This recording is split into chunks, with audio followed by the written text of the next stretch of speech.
Tulio. No, yo le dije a Clarisa. ¿A mí? Sí. No, no. ¿Sí? Vamos avanzando si quieren. Bueno, cuando quieran, empezamos. Bueno, arrancamos entonces. Bueno, en esta oportunidad vamos a presentar un caso clínico que es de endocarditis infecciosa sobre válvula protésica mitral.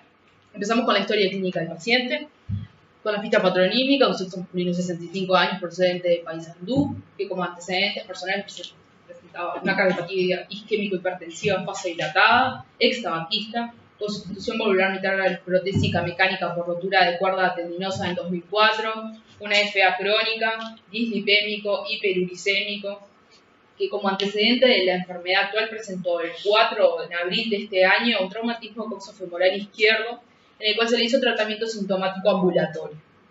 De la enfermedad actual, el 28 del 7 consulta en la puerta de emergencia del hospital de Paysandú por persistencia del dolor a nivel coxofemoral izquierdo, chucho solemne, constatándose temperatura de 39 axilar, deshidratación, una FA con baja tasa de bloqueo. Al examen físico presentaba lesiones equimóticas en dedo anular de mano derecha, petequias a nivel de la planta del pie y uñas en astilla. Evoluciona entonces en las primeras horas en emergencia con tendencia al sueño, con insuficiencia respiratoria, hipotensión e hipoperfusión periférica con caída de la diuresis, por lo que procede en la intubación y conexión a la asistencia respiratoria mecánica y comienza reposición hidroelectrolítica y apoyo inotrópico. El siguiente. Entonces, inicialmente plantean, con el planteo de endocarditis infecciosa, se realiza paraclínica inicial, relevo bacteriológico y un eco transesofágico plantean inicialmente. El eco transesofágico que hacen en la primera instancia evidencia una PBI de 30%, una hipoquinesia global, con prótesis valvular mitral normoinserta y normofuncionante, y evidencian masas pequeñas móviles en cara auricular sobre el anillo y sobre las valvas de la prótesis mitral. La que en realidad se identifica, la de mayor tamaño, fue entre 3 y 4 milímetros. Entonces, se presenta una sepsis con disfunción hemodinámica respiratoria renal y encefálica sobre una endocarditis infecciosa como etiología de la misma sobre una válvula protésica mitral. El siguiente. Solicitan ingreso a nuestra unidad, el paciente se traslada desde Paysandú. En lo neurológico, baja ósea analgesia, con Glasgow 3, con pupilas mióticas, simétricas y reactivas. En lo pleuropulmonar, en lo piel y mucosas, normocoloreadas, con un tiempo de recoloración mayor a 2 segundos. Evidenciamos las uñas de astillas, que ahí tenemos una foto, se ve ahí, del pulgar, abajo, a la derecha. Estas son las petequias a nivel de planta de pies y ahí se ven algunas astillas en el puntero como anda. En lo cardiovascular, un ritmo irregular con frecuencia de 130, una FA con baja tasa de bloqueo, una PDA de 80-40 milímetros de mercurio y clic valvular mitral. En lo pleuropulmonar estaba con MAO positivo bilateral, con hipoventilación bilateral, abundantes secreciones a nivel de la vía aérea y un abdomen sin elementos a destacar, sin visceromegalias, y un miembro sin edemas y sin alteraciones evidentes a nivel coxofemoral. La siguiente es la paraclínica que presenta el ingreso. Del hemograma destacamos la plaquetopenia de 84.000, la función renal con una ASO de 1,52, una PA de 4,88, uso de 152, un potasio de 5,3, UTP de 63% y en el 1,32 y la gasometría, una acidosis metabólica con acidemia. Realizamos un ecocardio transtorácico en la unidad a los pies de la cama del paciente, en el cual evidencia una PBI de 32%, una disfunción diastónica con patrón monofásico, una aurícula izquierda aumentada de tamaño, visualizándose 2 masas móviles sobre válvula protésica mitral. También se pudo objetivar que la válvula estaba normofuncionante y no se observaba derrame pericárdico, y una vena cava inferior con diámetro de 2,25, colapso respiratorio. Todos estos elementos y toda la información fue en realidad con el eco que tenemos en la unidad, lo realizó Cecilia Claps. Ahí tenemos la radiografía del ingreso, observamos opacidades en realidad bilaterales, intersticios nodulares, que planteamos en realidad si no eran imágenes compatibles con distrés que presentaba el paciente inicialmente. En la siguiente tenemos la evolución en la unidad, lo hemodinámico. El paciente inicialmente necesita apoyo con noradrenalina y dobutamina, se logra suspender en la evolución después de los 10 días aproximadamente de la evolución. Es más, la hemodinamia evolucionó con tendencia a la hipertensión, que requirió drogas para el control de cifras de pH. En lo respiratorio evolucionó con mejoría progresiva del intercambio gaseoso con PAFIs en torno a 500.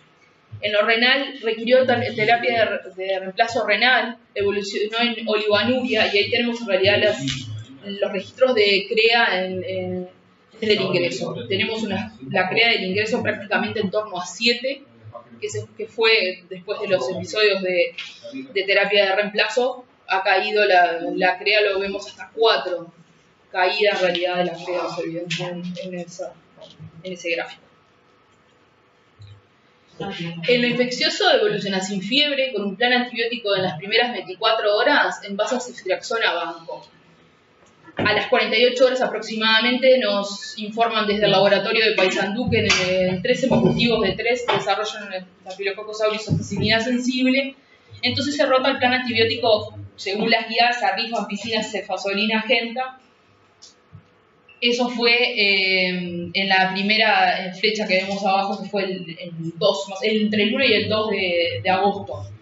Pero vemos que en realidad posterior a eso fue un ascenso progresivo de la leucocitosis, y en vistas al ascenso leucocitario se revé en realidad el plan antibiótico, se decide rotar a rifampicina, meropenem, gentamicina el 4 del 8. Posteriormente a eso vemos la caída de los blancos, que parten desde 30.000, 32.000. Pero por mero banco, ¿no?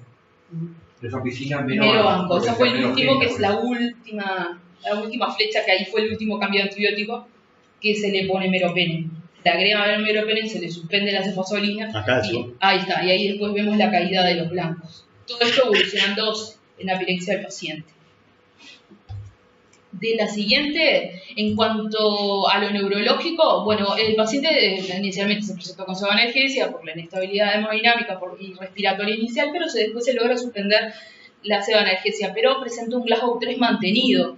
Entonces, por tanto, planteamos hacer una tomografía de cráneo y un electroencefalograma. El electroencefalograma evidenció un discreto sufrimiento cerebral difuso, y la tomografía de cráneo presentó imágenes compatibles con absceso con realce periférico a nivel occipital y parietal. Ahí tenemos algunas de las imágenes que se ven a nivel occipital con realce.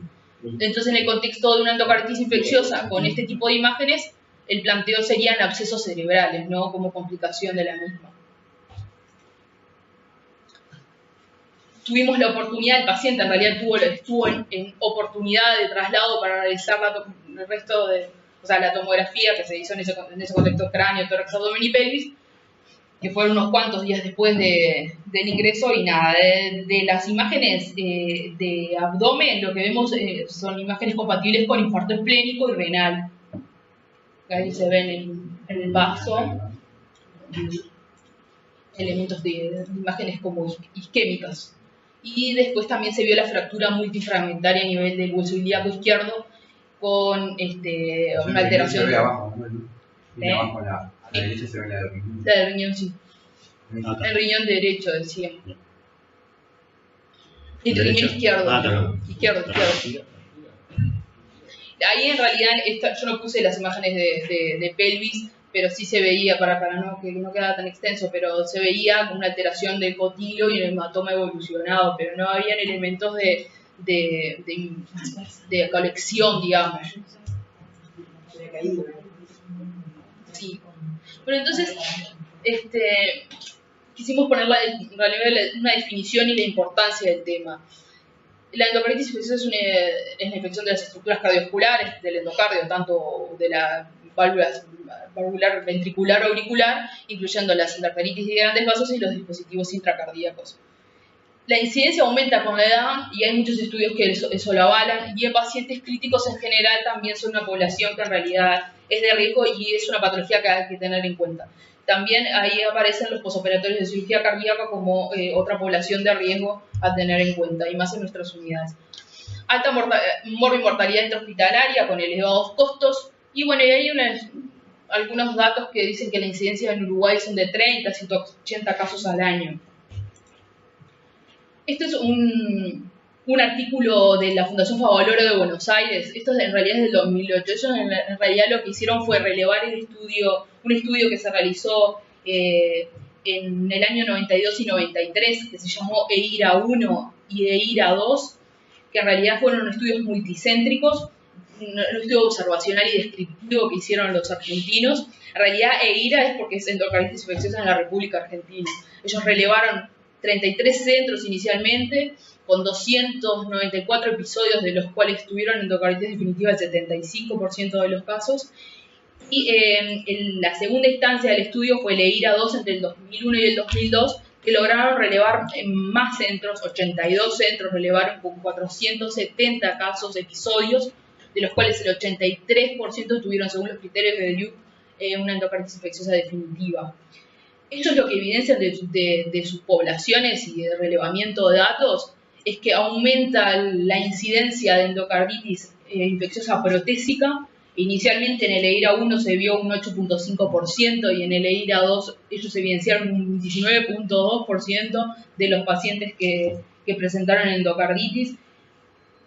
Sale un poco a la luz el aureus, la importancia y la frecuencia en la que se encuentra en tanto en los dos periodos de tiempo. En el primer periodo se vio en un 26% de los casos y en el segundo en un 30% de los casos, y también el salto grande de los estafilococos coagulasa negativos, que al principio fueron 1.7 y ahora fueron encontrados en un 8% como etiología de las endocarditis infecciosas. Después en realidad ellos describen otras variables, pero más o menos esas como las que son más de resaltar. Y la edad de los pacientes, que también fue mayor. Entonces ellos lo que concluyen que existe mayor prevalencia de pacientes añosos con enfermedad degenerativa valvular y más posibilidades de prótesis valvulares, por eso aumenta la incidencia de endocarditis protésica en válvulas protésicas. Y es que las nosocomiales son más frecuentes y el aureus es uno de las estrellas de las etiologías, ¿no? Así que eso fue más o menos lo que nos mostraron los de la Fundación Favaloro de Buenos Aires en sus estudios. ¿Qué pasa con las endocarditis en la unidad de medicina intensiva? ¿Cuáles son las características que tienen? O las características o las cosas que lo diferencian de las unidades que no son de medicina intensiva. Esto es un estudio observacional de cortes prospectivo de Santa Cruz de Tenerife, España, que ellos lo que hacen es comparar el grupo que requiere ingreso a UCI y los que no requieren ingreso a UCI. Y concluyen que nuestros pacientes son los que requieren, que han presentado peor pronóstico que el Staphylococcus aureus, y la insuficiencia cardíaca y el embolismo cerebral, tanto la puntuación del SAPS, resultan predictores de mortalidad intrahospitalaria. O sea que se repiten algunas cosas, ¿no? El aureus como agente de mortalidad, el embolismo cerebral, eso también se comparte con los pacientes que no requieren ingreso a UCI en elevar la mortalidad. Y la siguiente, que se muestran los dos grupos, ¿no? El total que tuvieron de 100 pacientes, los que ingresaron a la UCI y los que no ingresaron a la UCI, y se muestran esas variables, ¿no? Las características clínicas y las complicaciones de cada uno.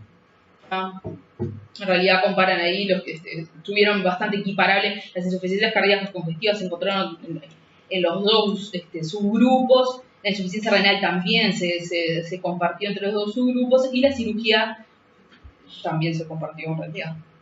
Esas son en realidad de las características. Vamos a la siguiente. Y la siguiente sería la clasificación, ¿no? ¿Cómo clasificamos las endocarditis? Bueno, según la ubicación y la presencia o ausencia de material intracardíaco, en endocarditis sobre válvula nativa izquierda, sobre protésica izquierda, las precoces menores a 1 año y las tardías mayores a 1 año, y la salvedad sería la diferencia, o sea, lo importante a recordar que los microorganismos de las tardías son las que son implicadas en las válvulas nativas, o sea, principalmente estafilococos, estreptococos, del grupo viridiana y enterococos. Las endocarditis derechas, las relacionadas a dispositivos. Y según el modo de adquisición, actividades en la comunidad, relacionadas al uso de drogas y asociadas a asistencia sanitaria nosocomiales y no nosocomiales. Eso en realidad como clasificación que nos ayuda un poco en cuanto a para pensar las etiologías. Esto es una actualización de la Sociedad Española de Cirugía Torácica y Cardiovascular para ver un poco en qué situación está la endocarditis protésica, ¿no? Este es un estudio que se publicó en febrero de este año. Ellos dicen que de sus pacientes, las endocarditis sobre válvulas protésicas se dan entre el 10 y el 30% de los pacientes que sufren endocarditis infecciosa. Que la mortalidad intrahospitalaria de este grupo es entre un 20 y un 40%, que ocurre alrededor de entre el 1 y el 6% de los pacientes portadores de prótesis valvular, y más de un tercio de estas endocarditis fueron de adquisición nosocomial o relacionadas a los cuidados sanitarios. Esas fueron las características epidemiológicas del grupo de ellos. ¿Qué pasa con el grupo EIRA, los argentinos? Sobre válvula nativa y sobre válvula protésica ellos relevaron. Sobre nativas, en cuanto a la etiología, que tuvieron, la nativa fue la que involucró, no aislaron germen en 36 pacientes. Y en la protésica eso no se dio tanto. Después, en realidad, la importancia de Staphylococcus aureus en los dos grupos, con mayor frecuencia en la nativa y sigue siendo en primer lugar en las protésicas. Después viridans es el segundo involucrado en las nativas y también en las protésicas. Lo que en realidad varía es el grupo AC, que se evidenció más en las nativas y no tanto en las protésicas, porque ya en tercer lugar se cuelan los enterococos ahí en las protésicas, ¿no? Estos fueron del relevamiento de los argentinos. La gran mayoría de todos los cocos eran positivos, ¿no? En cuanto a las manifestaciones clínicas, y bueno, las manifestaciones clínicas se dan por las complicaciones de las vegetaciones, ¿no? Las vegetaciones dan bacteriemia, alteraciones sistémicas que conllevan a la sepsis, abscesos, fístulas y bloqueos que contribuyen a la insuficiencia cardíaca congestiva, como vemos en estos pacientes, y la fragmentación de esas vegetaciones producen embolias sistémicas y pulmonares, y las inmunológicas, ¿no? Que son todas las alteraciones inmunológicas que están relacionadas con la endocarditis, como las vasculitis, las artritis y la glomerulonefritis. O sea que en realidad las complicaciones de las vegetaciones son la clínica con la que se presentan los pacientes. Bueno, ahí entramos en el capítulo de diagnóstico, ¿no? Que eso es lo que más nos dio más trabajo en tratar de buscarle la vuelta. Nos pareció importante poner lo primero, cuáles son las características de alto índice de sospecha. Bueno, en las enfermedades febriles y un soplo valvular nuevo, una enfermedad febril, una lesión cardíaca previa sin otro sitio evidente de infección, o una predisposición a intervención reciente con bacteriemia, que este punto sería bastante relevante para nuestra población de pacientes. La falla cardíaca congestiva, la nueva alteración del ritmo, fenómenos vasculares, un ACV nuevo, absceso periférico, que en realidad parece que son bastante razonables, pero bueno, hay que tenerlo en cuenta y eso sería el alto índice de sospecha de endocarditis infecciosa. ¿Qué dicen las guías? Bueno, ¿qué dice la revista española de cardiología? Esto fue publicado en el 2016. Se sigue en realidad prodigando los criterios de Duke, que son los criterios de Duke modificados. Ellos lo definen en tres grupos: en endocarditis infecciosa definida, en la endocarditis infecciosa posible y en la endocarditis infecciosa descartada. Ellos proponen que la definida depende de criterios patológicos, anatomía patológica de las vegetaciones y de lo que se pueda obtener, y criterios clínicos. Los criterios clínicos se definen como dos criterios mayores, un criterio mayor y tres criterios menores, o 5 criterios menores. Y dentro de la endocarditis infecciosa posible, un criterio mayor y un criterio menor, o 3 criterios menores. Y después de la descartada, bueno, el diagnóstico alternativo firme o resolución de los síntomas menor a 4 días y ausencia de evidencia patológica. Eso es más o menos eso sería. Y después estos son, en realidad, describen acá los términos usados en los criterios modificados. ¿Cuáles son los criterios mayores? Son los hemocultivos positivos para endocarditis infecciosa. Las pruebas e imágenes positivas para endocarditis infecciosa serían el 1 es hemocultivos, y 2 serían las imágenes. Dentro de los hemocultivos, de los microorganismos típicos, 2 hemocultivos positivos separados. Esos incluyen el grupo AC, los viridans, y después un único, para resaltarlo, ¿no? Un único embocutivo positivo para Coxiella burnetii, eso sería también un criterio mayor. Después, las pruebas de imágenes, ellos nombran el ecocardiograma positivo para endocarditis y después otros estudios como el PET, como el marcador de leucocitos, y serían esos. Del ecocardiograma, bueno, ser vegetaciones, abscesos, neurismas, perforación valvular, resistencia parcial o nueva o válvula protésica. Y después, en cuanto a las imágenes de PET y de SPECT, nada, activación anómala alrededor de un lugar de un implante de una válvula protésica o alteración, o sea, captación de leucocitos marcados con isótopos. Esos serían en cuanto a las imágenes que no son de ecocardiograma. De los criterios menores, fiebre definida como una temperatura mayor a 38 grados, predisposición a enfermedad cardíaca predisponente o el uso de drogas por vía parenteral, los fenómenos vasculares, los fenómenos inmunitarios, la evidencia microbiológica con un embocutivo positivo que no cumple un criterio mayor. Pero serían más o menos los criterios menores. Medio, en realidad, un poco medio por arriba porque nosotros no mucho. No.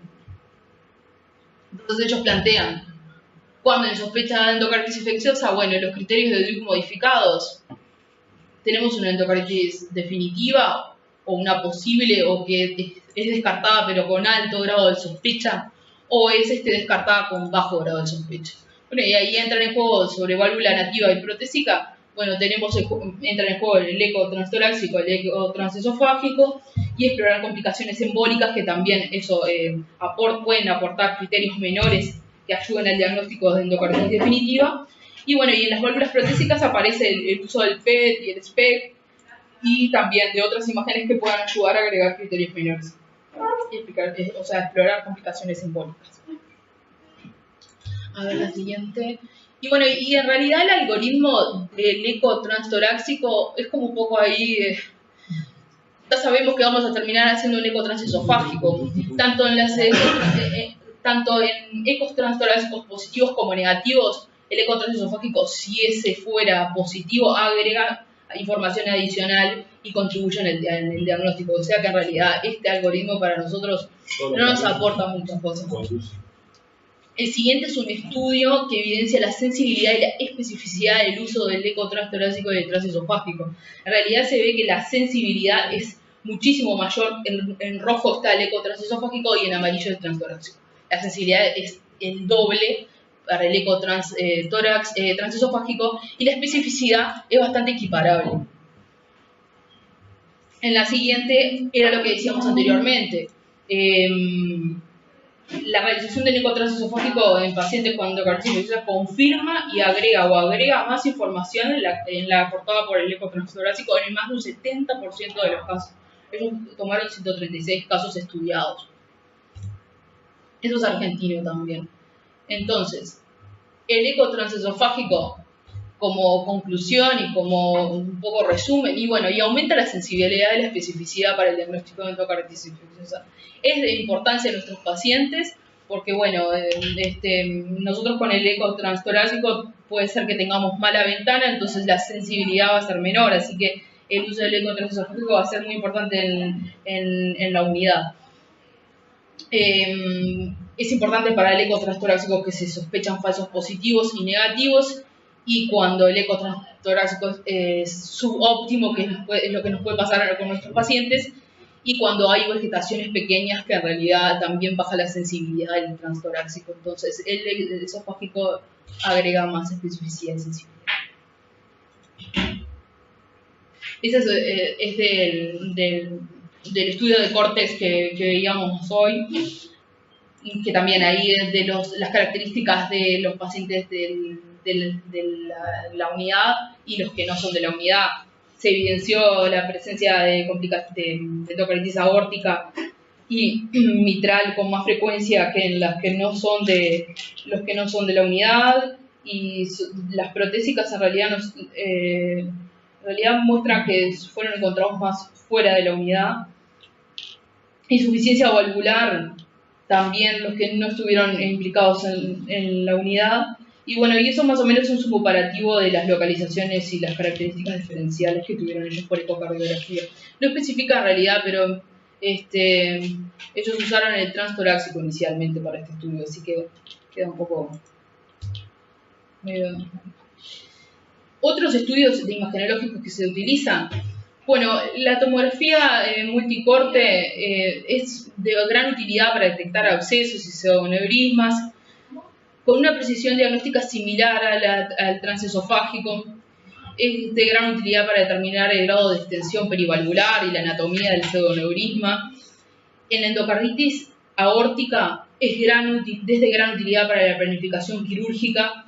También es relevante para la endocarditis derecha porque puede relevar una enfermedad pulmonar concomitante que es de gran utilidad en esta localización. Y bueno, y puede ser equivalente o superior a la ecocardiografía en la evaluación de disfunciones de válvulas protésicas para la demostración de vegetaciones relacionadas con prótesis, abscesos, pseudoneurismas y desciescencias. Hay muchos estudios que se están haciendo comparando la TC multicorte con el eco transesofágico, pero en realidad los que hay actuales son Ns muy chicas y no para traerlos para ahora.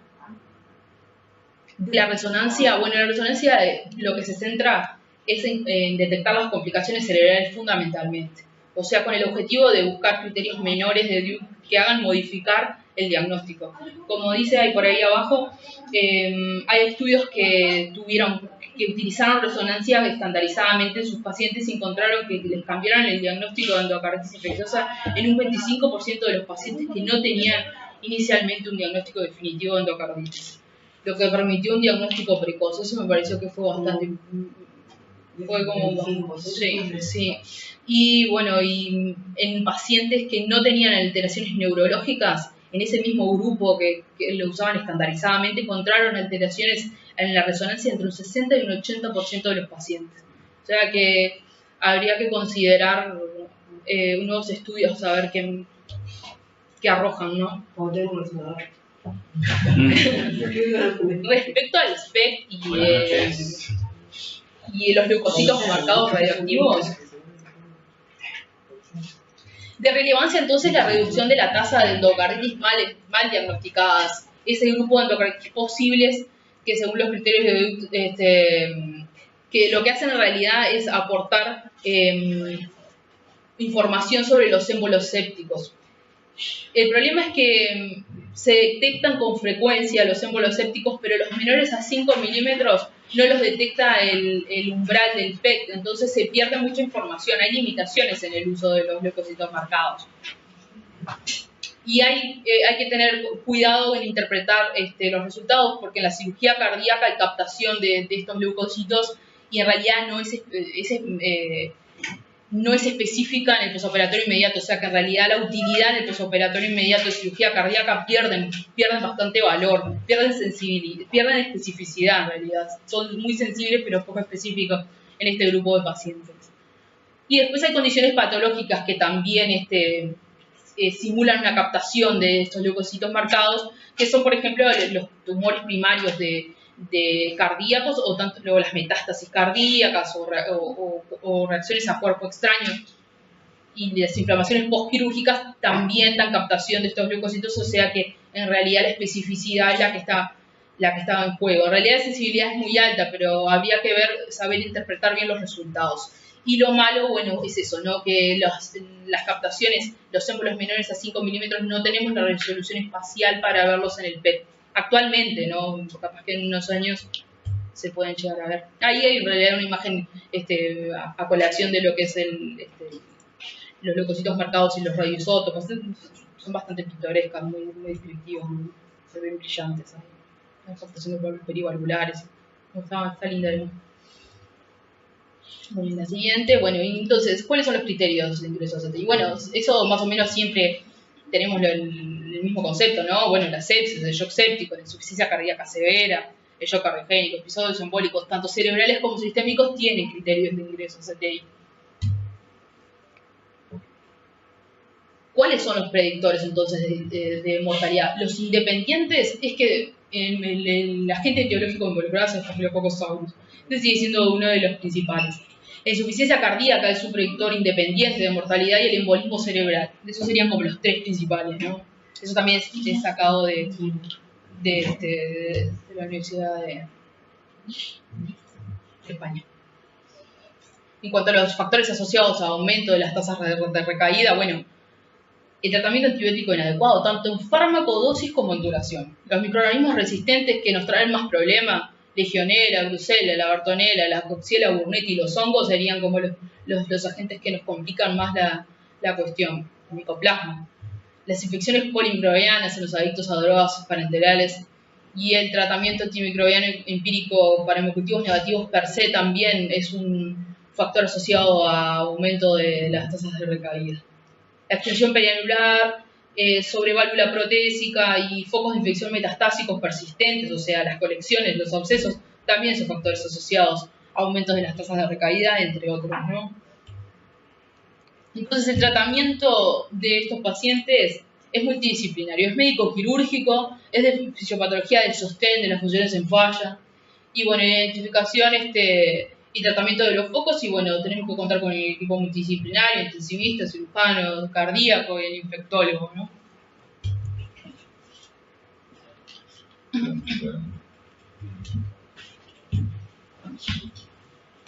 Bueno, en cuanto al tratamiento, estos pacientes se morían al 100% en la era preantibiótica. Después, con el avance y el conocimiento de la fisiopatología y el avance de la tecnología, disminuyó la mortalidad considerablemente en un 40-50%. Además, con el avance de la cirugía cardíaca. Pero igual, en estos 50 años, la mortalidad sigue prácticamente incambiada. La realidad puede verse en múltiples factores, porque es una enfermedad relativamente infrecuente y frecuentemente no reconocida. El empleo incorrecto de los métodos de diagnóstico, el tratamiento antimicrobiano inapropiado y una consulta quirúrgica tardía. El pilar fundamental del tratamiento es el antibiótico y en algunos casos combinado con la cirugía. Debe ser precoz, orientado, dirigido y a dosis plena y prolongada. Las nuevas guías del 2015 de la Sociedad Europea de Cardiología, al igual que las americanas, hablan más o menos lo mismo y han habido algunos cambios en el tratamiento antibiótico. En el tratamiento empírico, para la endocarditis de válvulas nativas y las protésicas tardías se incluye la ampicilina, la floxicilina y la gentamicina. Como alternativa, la vancomicina a dosis elevada, como de 30 a 60 miligramos, con gentamicina. Para la endocarditis... Perdona que te corte, Marcelo, pero viste que dice vienen 2 o 3 dosis y una cosa que no está todavía demostrada el uso de función continua para la endocarditis, ¿no? Que todavía se sigue usando en dosis, sí. Y con la gente ahora mismo. En la endocarditis a variedad protésica temprana, la vancomicina con gentamicina y rifampicina. La rifampicina, ellos plantean que se inicie más tardíamente, a los 3 o 5 días después de haber iniciado la vancomicina. Esto es porque parece que se antagonizan los antibióticos en esa etapa. Y después de 3-5 días, cuando la bacteriemia disminuye, ahí como que penetraría más en el FIP. Y para evitar la resistencia hacia rifampicina, intratratamiento también, ¿no? Algo que no lo dije, pero la clozicilina parece que no hay mucha disponibilidad en Uruguay y bueno, como alternativa se puede usar la cefazolina, ¿no? Perfecto. Bueno, el plan antibiótico para estreptococo, orales y digestivos sensibles a la penicilina, ahí va, queda mejor. No ha habido muchos cambios, ¿sí? Bueno, para el tratamiento estándar es de 4 semanas y se incluye la penicilina, la amoxicilina o la ceftriaxona. Y en y la duración de 4 semanas, ¿no? Principalmente para aquellos pacientes mayores de 65 años. Para pacientes alérgicos a los betalatámicos, la vancomicina a 30 miligramos día, ¿tá? Y con esto parece que se ha reducido un 95%, o se ha tenido una tasa de curación del 95%.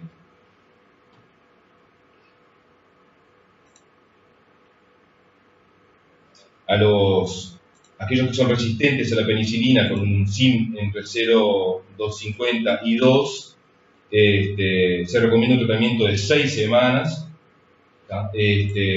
Con penicilina o amoxicilina, y lo nuevo acá es la inclusión de la ceftriaxona, que ha tenido buenos resultados en los estreptococos orales, con un SIM entre 0,125 y 2. Combinada y con genta, ¿no? Ahí va, combinada con gentamicina. La gentamicina 2 semanas, no sé capaz que le iba a decir vos. Y para los pacientes alérgicos a betalatámico, la vancomicina con gentamicina. La La gentamicina, que se haga comer 2 semanas. 2 semanas, la gentamicina solo 2 semanas. Ahí va, la gentamicina sí, ahí va, 2 semanas. Y bueno, para los pacientes alérgicos a betalatámico se recomienda un tratamiento con vancomicina y gentamicina por 6 semanas, ¿no?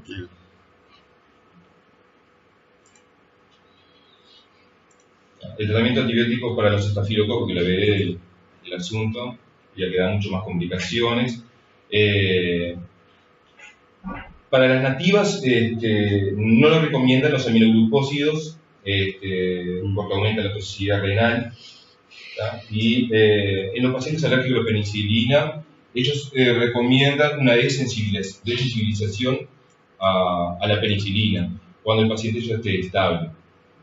No sé si se hace acá, pero bueno. Esto para válvula nativa. Para la válvula nativa.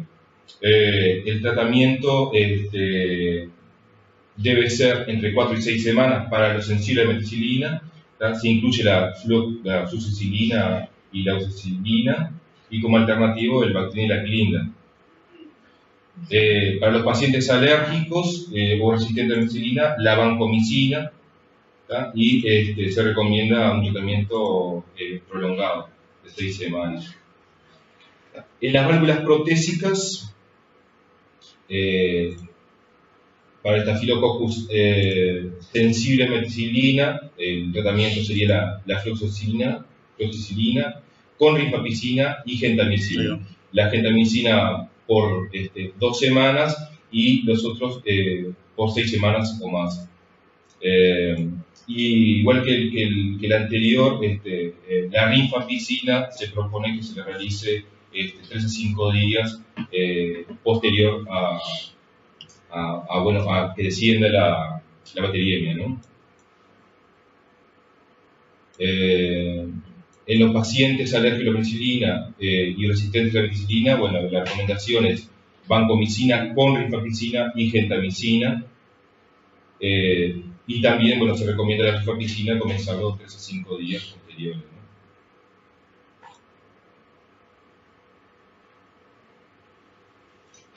No sé si quieres decir algo más del antibiótico.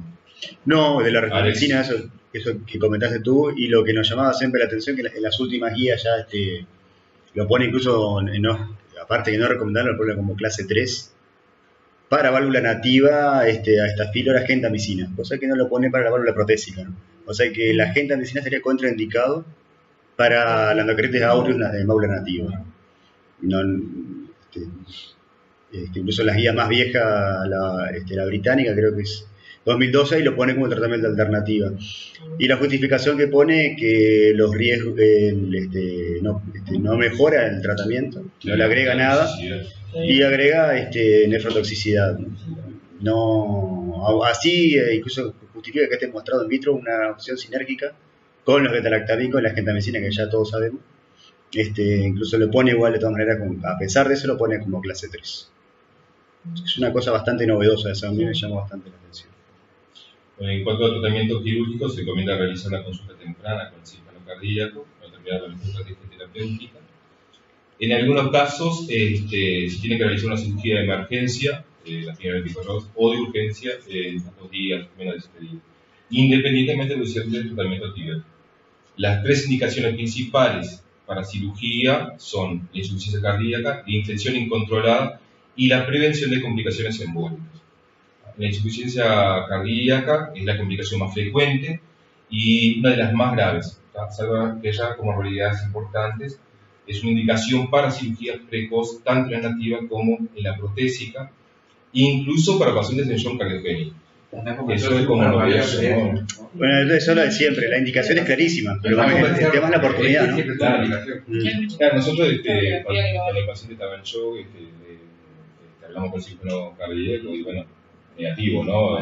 Shock cardiogénico, 48 horas de ingreso y una consulta. No, negativo, pero es... Este equipo opera pila, opera otro médico. Pero bueno. En la otra indicación, que es la infección consistente, bueno, que consiste en fiebre, en objetivos positivos persistentes después de 7 días.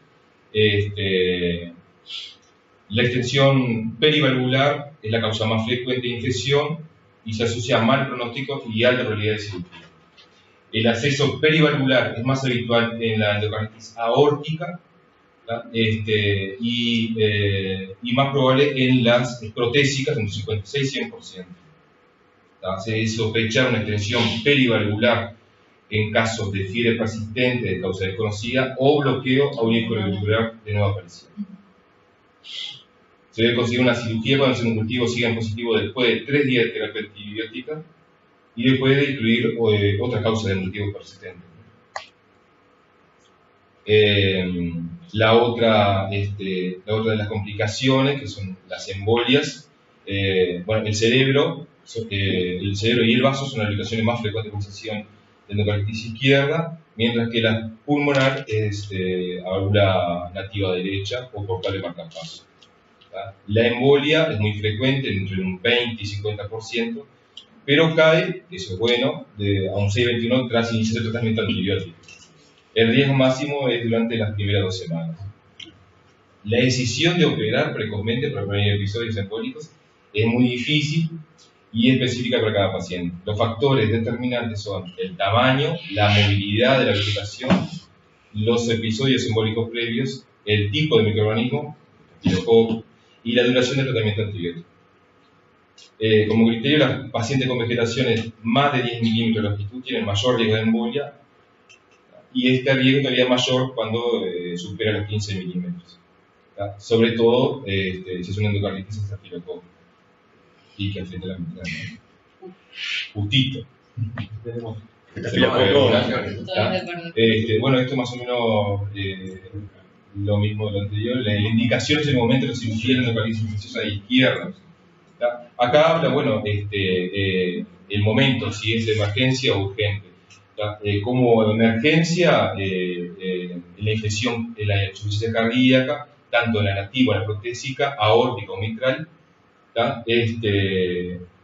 con una insuficiencia grave, obstrucción o fístula que cause edema pulmonar, o shock cardiogénico, caso de nuestro paciente. Sería de emergencia clase 1.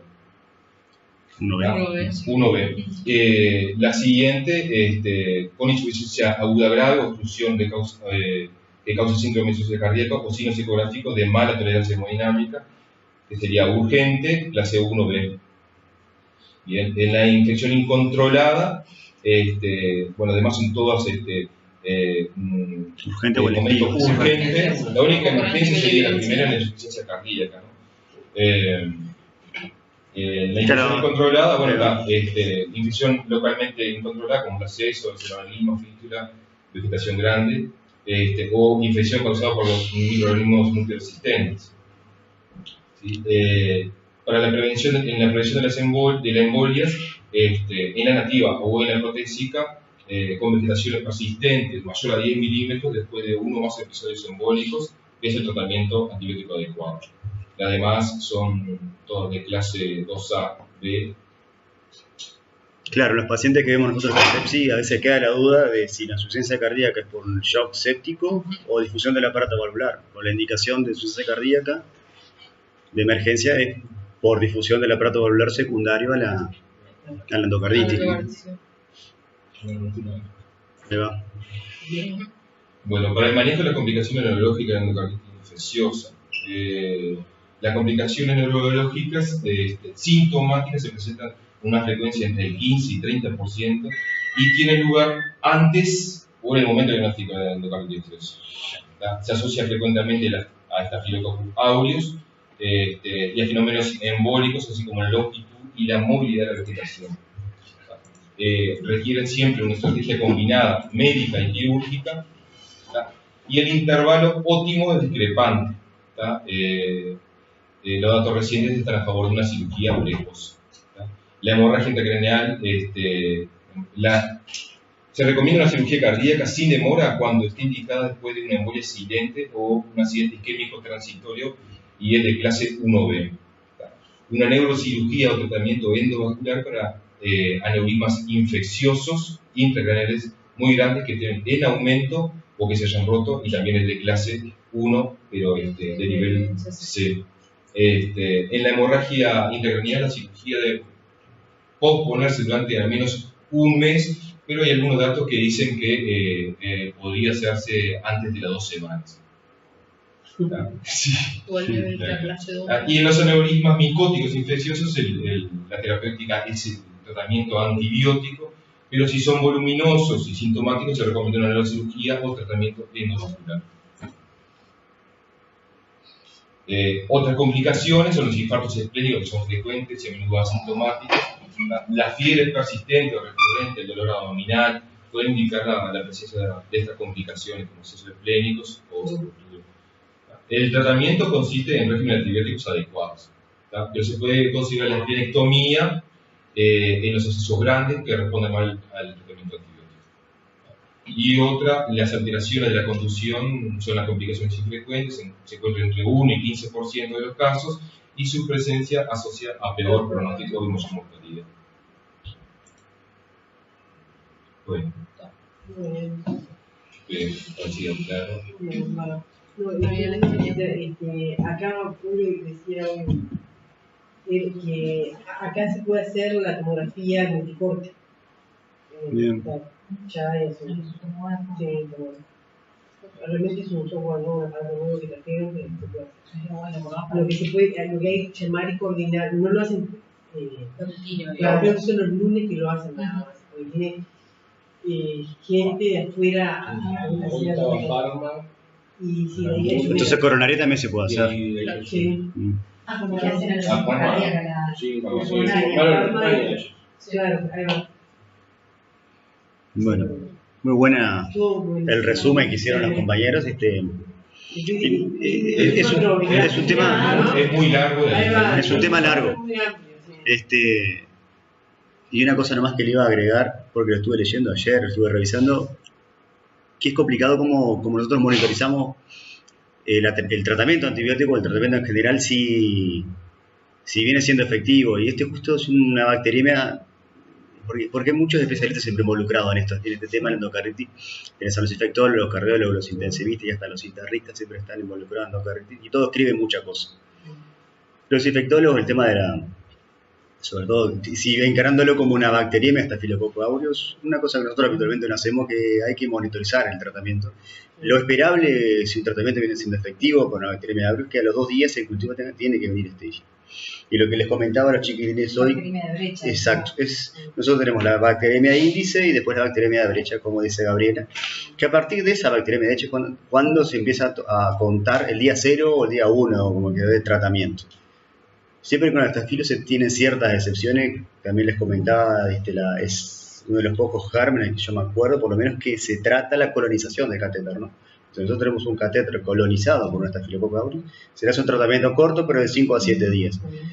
Por eso siempre con el estafilo hay que tener cierta... Y no hay mucha cosa escrita de cómo monitorizar el tratamiento antibiótico o el tratamiento en general con la endocarditis. El fracaso durante el tratamiento más o menos se encara como si fuese una bacteriemia con estafilo, y el fracaso post-tratamiento más que nada con las complicaciones, o si sigue siendo fiebre, o si no tiene otra causa de fiebre que no sea el tratamiento que no haya sido efectivo. Y ahí se recomienda en los primeros 2 días, después a la semana, repetir los hemocultivos, si la sensibilidad se mantiene igual o cambió, y después repetir el ecotransesofágico, dependiendo de la clínica si empeora, y si no de control al final del tratamiento. Y después el ecotransesofágico, lo que decía Melanie, que por más que no hay, incluso estuve buscando también, Porque nosotros, ¿qué pasa? Nos puede venir el paciente con endocarditis, puede desarrollarla durante la estadía acá, ¿no? Y nosotros durante la estadía muchas veces lo encaramos con un paciente con fiebre sin foco o nueva fiebre en el paciente crítico. Y ahí en ningún momento, a menos de que las guías son viejas, en ningún momento menciona el eco transesofágico. Menciona el eco transtorácico en caso de que se sospeche endocarditis, pero muy por arriba. Lo que sí siempre hacer eco transtorácico y que siempre tenía transesofágico en caso de una bacteremia. A aureus siempre, y si es un coco gram positivo también lo deja con una indicación bastante fuerte, ¿no?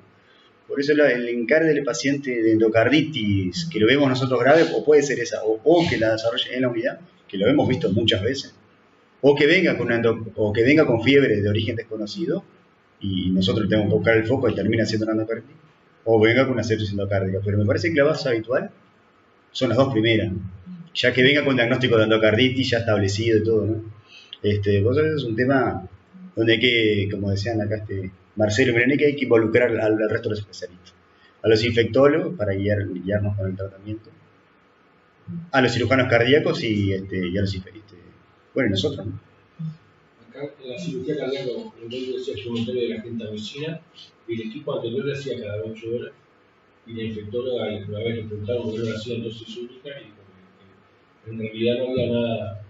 Las guías anteriores para otros pocos se hacían Era una cosa que se extrapolaba a dosis única, pero en realidad en cirugía cardíaca no había nada. Lo hacía cada 8. Ahora este equipo nuevo lo hace en dosis única. En las guías aparece. En dosis única. En las guías nuevas aparece, no, antes no, cada 8. Los focos se hacían dosis única y la endocarditis se guía cada 8 horas. Y de hecho, la dosis única viene por el hecho de que incluye la toxicidad, o la ototoxicidad, porque se demostró porque no es dosis dependiente, al revés, no es tiempo dependiente de los dos. Se demostró eso, que tiene menos ototoxicidad. No, por eso, pero habíamos cambiado ya para otro. Esa es una, sí, esa es una discusión que nosotros cuando vimos el tema de esto, ¿cómo se llama? De la aspergilosis, que hablamos también de la fotelicina B deoxicólica que en infusiones prolongadas, sí, mejora, no tiene tantos efectos adversos, todos los que conocemos, pero no se sabe si tiene el mismo poder antibiótico, o sea, si mejora. Y lo mismo pasa con la vancomicina, se sabe que, pero no está demostrado que en las bacterias proendocarditis mejore el tratamiento, sea bueno o cure tanto, mate tanto antibiótico. Hay gérmenes como si fuese infusión continua. Pero porque no han sacado ningún estudio, pero seguramente sí, debe ser igual. Si nosotros tratamos bacteriemia con dosis de infusión continua, previo carga, manteniendo una dosis por encima de 25. No, para vancomicina no. No somos las tiendas que se tengan cada 8 horas. Tenemos a pacientes ya de 10,